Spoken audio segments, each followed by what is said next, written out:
It's Krista here with you again today. And today I'm going to be doing some more talking on toxic families and addiction. Our families play a big role in the way that we are brought up. Whether we feel happy or sad today, whether we feel stuck in our circumstances, and we have begun to take in, and maybe we've fallen into addictions like drug use, alcoholism, overworking, or we just feel bogged down by maybe we were diagnosed a personality disorder like borderline or bipolar. Whatever the case may be, if you feel high levels of anxiety, depression, and you feel like you can't go on in your life, maybe you feel stuck in your jobs, where you feel constantly bossed around, neglected, ignored, either in the workplace or at home, in families or relationships. Whether you feel controlled or you feel like you are not in control of things, maybe you're trying to over control things. There's so many different symptoms and dynamics of addiction and the way that our minds work and the way that our lives play out. Whether we are still stuck in these toxic relationships with a partner, or maybe it's your mom, maybe it's even your own children that have quit talking to you, or constantly your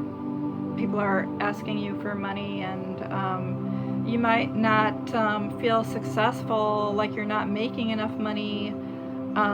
in whatever you're doing today,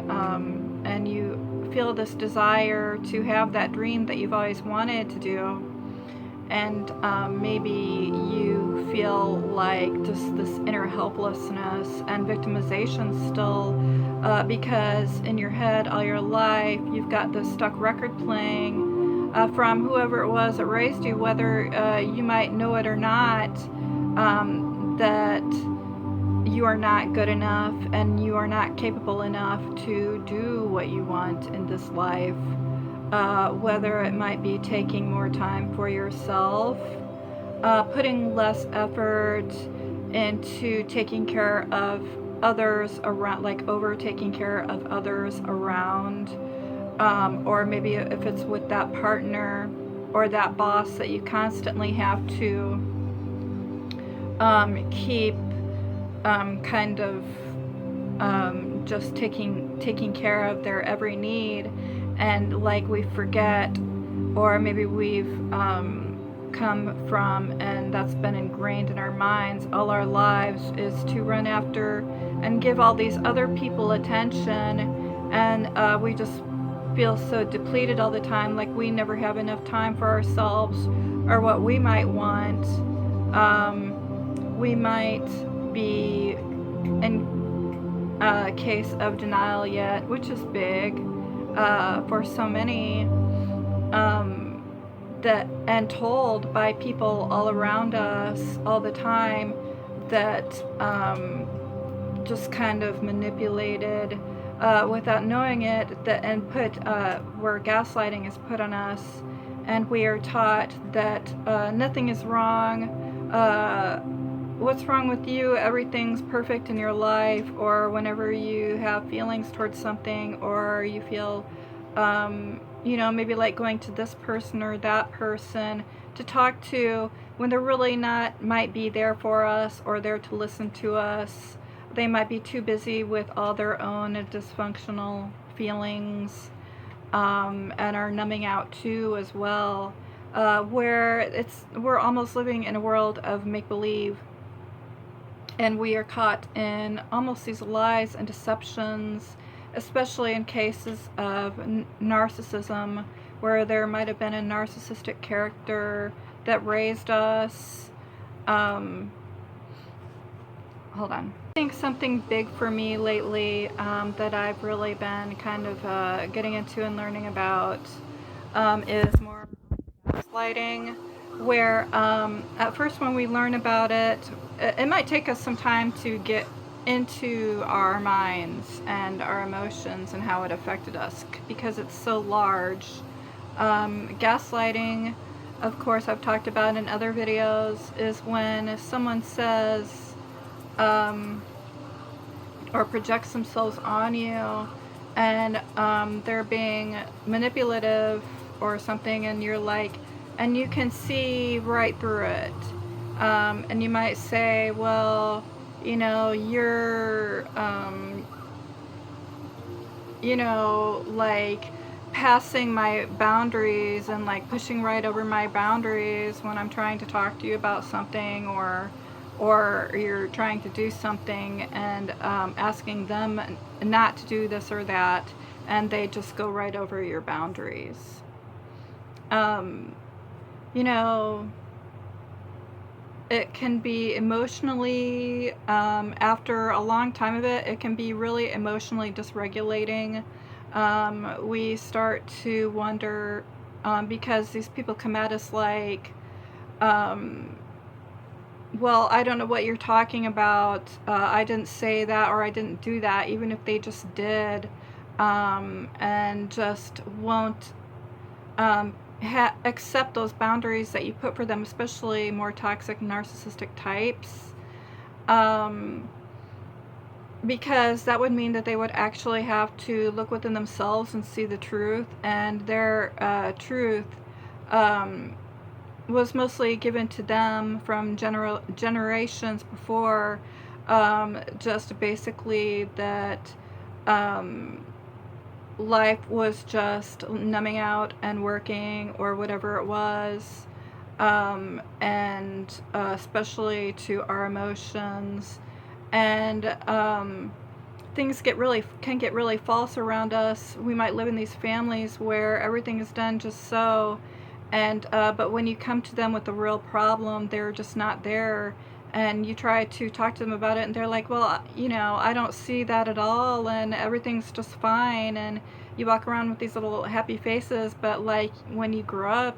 you know, you kind of realize that you're putting on this fake face, and maybe you get tired, maybe you don't want to do it anymore. Sometimes we might have to really get abused and battered before we realize what kind of predicaments that we are in. We might get sick before we realize that we can't keep up with these fast-paced world where you're basically kind of serving everybody else, and you're always trying to make that money for that perfect house, where everything has to be just so um, like, but maybe we can never meet that quota of money or work that hard to get that money, and things come up like child expenses, child care, and maybe hospital bills and different things like that in our lives,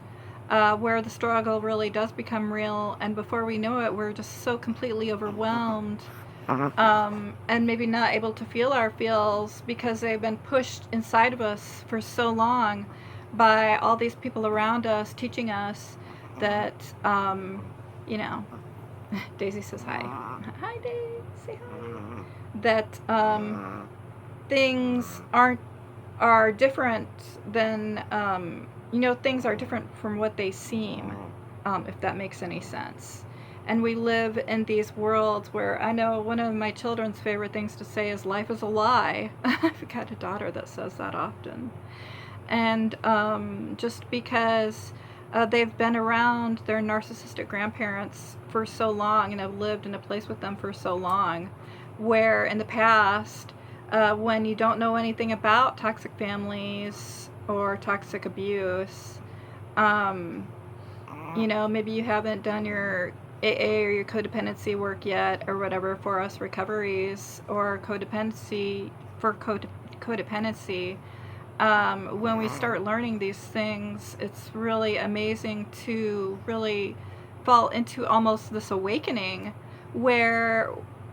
it's hard to talk to others around us that are still living these toxic lifestyles. But as you can see, when you start doing maybe more limited contact with these people, maybe even if they're not so toxic and they're bearable to live around and be around, and maybe you love these people,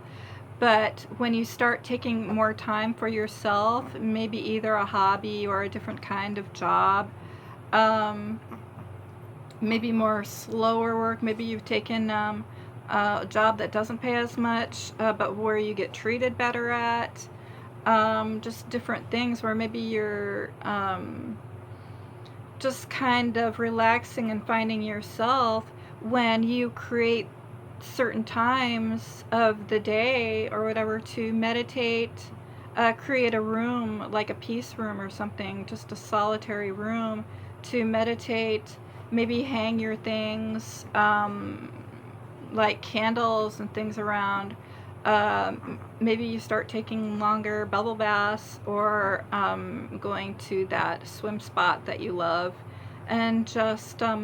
learning to breathe and relax and realize that you are not to blame for everything. A lot of toxic people love to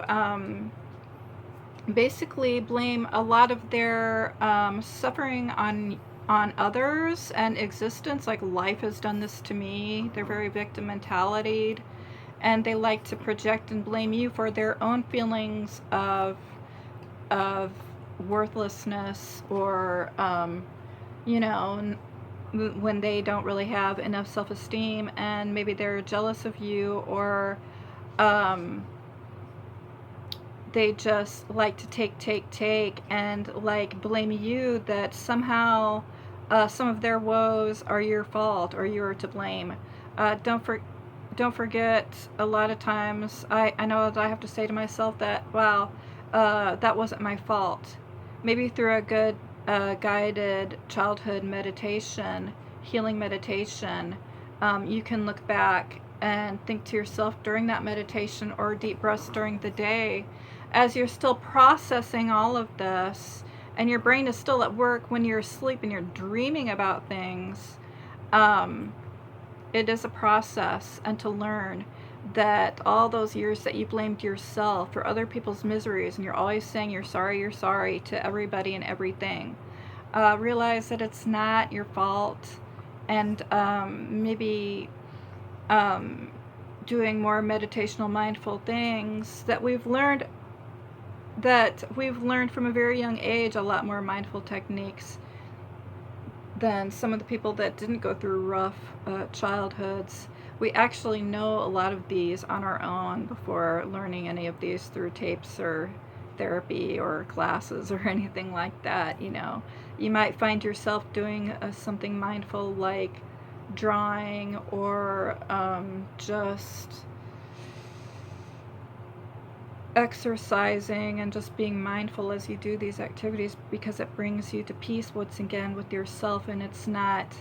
everybody else's clutter chaos or your own clutter chaos. You find a place within yourself, and as you find this place, you start choosing to trust yourself on even deeper levels, and therefore you as you are being honest even about the little things to yourself and people these days,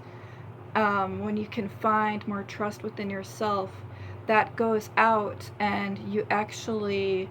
synchronistically like bring that back to you, and can attract more of that to you. And as you learn about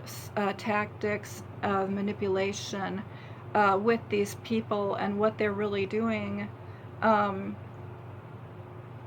you can get to that point where it no longer bothers you. That's still one that I'm really in between right now doing and working on, and who knows how long it takes. But it can get to the place where at first, when everything just bothers you and mostly hurts you, all these things that they're saying or doing, when you learn what it is, you stop getting so upset. You stop needing to be upset. You start finding your own needs, kind of walking away more from situations and people and things. Even yourself, like instead of like when you're going towards using, you might stay for just a little while instead of a long time and then just go away and choose something else to do, because it might even get boring to you as you're practicing these new things and finding yourself again. So gaslighting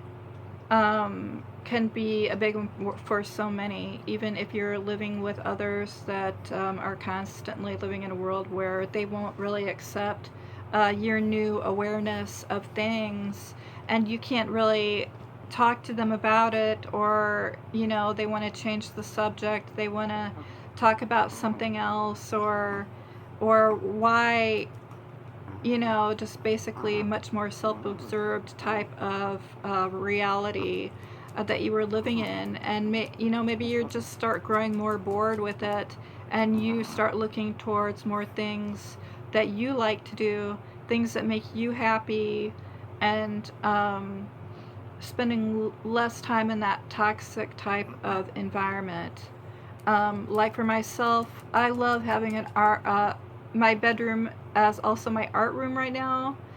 Maybe things will change in the future one day where I might have a separate art room, but for the place where I'm at right now, sometimes if we're stuck before moving on again, like in my room right now, I've surrounded myself with like tattoo book pages on a wall, and set up one of my rose framed paintings, um, and just have my paintings around me that I'm working on, and my tools around me, and just some candles and music and different things, and like little dogs that can go with you places, and love to be your friend. When you do start making new friends that unconditionally love you and accept you for who you are, and maybe you start spending more time taking your animals for a walk, or taking care of your animals, rather than spending time with that best friend you used to have that wanted to go drink all the time. So I really, really recommend meditation and creating a space for yourself that you can go in and spend time in and get to know yourself. It feels good because all the drama and the chaos, you can kind of like shake it off. Just shake it off, maybe with some dance or something, or exercise, or whatever you do to release. Play the guitar, just find ways of releasing it through non aggressive uh, things, just more where you can take that pent up energy and just put it towards something useful, and maybe a craft, maybe even start your own craft business, whatever it is. Telling you a little bit about my world too. There's just so much power in becoming more of your own boss, and just creating these boundaries with people. And if they don't respect your boundaries, move on to a space where they're not so much in control. Find other work, or whatever it takes to have more and more of that space, because the more you have it, the more you like it, and the more you're gonna want. So it's kind of addictive in its own way. And just wanted to give that to you. So stop falling so much for the pink elephant in the corner of the room, because us that are learning, we know that pink elephant took a shit in the middle of that corner, and the other people can say, "Oh, I don't see no pink elephant there," when it really is there. At least we know in our heads, and that gives us a lot more peace, and we don't have to get to that angry spot trying to tell them and explain to them that it's there or what they're doing, all these manipulative things that they're doing, because they will never get it. And it's just a waste of your time and energy when you can be doing other things that are much more enjoyable. So thanks for listening today. Peace.